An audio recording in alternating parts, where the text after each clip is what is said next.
Ilha ang karaang pulong. Ang karaang pulong nga atong makatunan og may bawaan karong adlaw, punilungang Cebuano Bisaya mao ang pulong nga kalibunan. Na sa oras gamay pa mi asa man ka malibang dito sa kalibunan. Unsa man ang kalibunan? Ang kalibunan mao nay usa ka dapit nga daghang sagbot. Kasagbutan.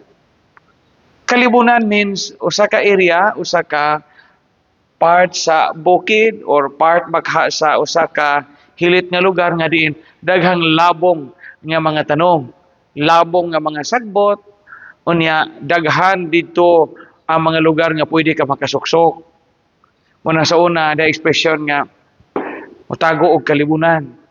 Mag-date sa kalibunan sa una, yan ana. Piniingon gani kalibunan, buti pasabot, lugar nga labong ang sagbot. Daghang nanubo ba nga mga tanom-tanom. Nga din, mo na sa una, adto ang uban, adto mga libang, adto magbalhin sa ilang mga kabaw ug baka, itugway sa kalibunan. Kay kasagaran, ang kalibunan, wa may mga tao. Ang namujo sa kalibunan, mga langgam, mga insekto, mga mananap, ug uban pa nga mga binuhat sa Ginoo. Nga din, naghatag o kanindot sa kinaiyahan. Nasa kalibunan makita ang mga alibangba, mga alindanaw, mga buyog, mga o magabii nasa kalibunan ang mga insekto nga maglupad-lupad, no?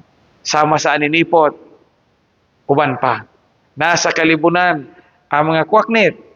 Ug sa una, mayon among nanay ug among tatay, adyaw sige pundo, adyaw sige pudyo ang kalibunan, kanay wakwak ana. Manang mahadlok ni mga bata. Kalibunan.